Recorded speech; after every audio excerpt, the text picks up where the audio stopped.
Hey folks, got a Hyundai here that was just changed. The battery was just changed, but also the inspection was due.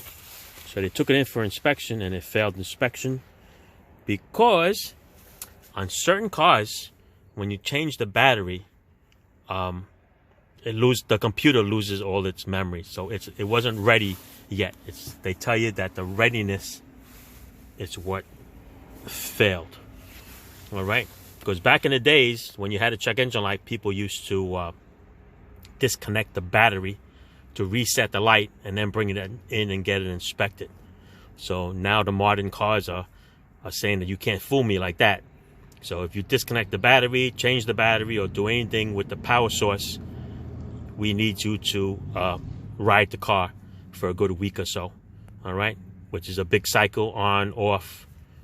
Doing 55, not doing 55. It's got to shut off. It's got to start. All right, it's like a big cycle thing. I'm going to attach it to you. I'll show you what the Jersey side wants from it. Okay, but everything all passed. The only thing was it wasn't ready. Okay, so I'm going to show it to you back here to give you a big, nice little letter for you to figure it out. All right, but basically over here they want you to drive it on the highway and drive it local. All right. Sometimes it takes almost about a week, depending on how much you use the car to drive it. Because if you very rarely use it, like take it to the train station or bus station, it's never going to be ready for another month. All right, so you really need to take it for a nice ride. Okay, do 55, 65, whatever your highway speeds are. Do a couple of streets, take it shopping, shut it off, turn it on. That's what you got to do.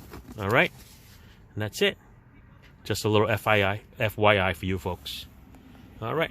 I'm going to attach that whole thing so you can read it and you can freeze the frame. Alrighty. Thanks for watching. Ciao.